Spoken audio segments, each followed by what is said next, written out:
Νάδικα, ποιο σου αρέσει, δηλαδή Κωστόπουλος Τζένι ή Λιάγκας Φέη? Πω, μαχαίρι πιστόλι. Πρόσεχε, γιατί και εγώ έτσι την πάτησα μια φορά. Περίμενε να δεις.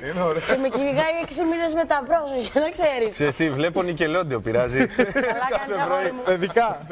Και εγώ θέλω νονιτζάτα. Τώρα το γύρισε στο διπλωματικό. Όχι, δεν το γύρισα στο διπλωματικό. Δηλαδή, άμα δεν βλέπετε κάτι, πρέπει να το δω με το ζόρι. Α, τι είπε, αν δεν βλέπετε αλφα κάτι να το δω με το ζόρι. Και για τα δύο το εννοείς αυτό, το σχόλιο?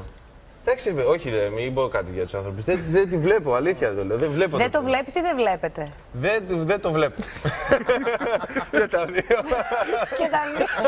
Δεν σ' αρέσει το πολύ κουτσομπολιό, το πολύ κίτρινο? Γιατί εντάξει, λίγο gossip κάνουμε κι εμείς, κάνετε και στην Ελένη που σχολιάζετε κάποια θέματα, κάνουν όλες οι εκπομπές, ακόμα και τα δελτία ειδήσεων έχουν το στοιχείο του gossip. Αλλά θεωρείς ότι ενδεχομένως τα πρωινά ίσως το παρακάνουν?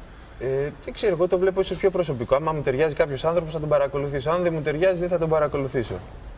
Δηλαδή, δεν σου το ταιριάζουν, δηλαδή. Δεν είναι το στυλ μου σαν άνθρωποι. Δεν τους έχω παρακολουθήσει και που έξω που δούλευα και πολλά χρόνια νύχτα και τους έβλεπα πώς κινούνται και τέτοια. Οπότε δεν μου κάνουν σαν άνθρωποι. Τι είχαν ύφος, δηλαδή? Όχι, δεν ξέρω. Είναι με κάποιους ταιριάζει, με κάποιους δεν ταιριάζει.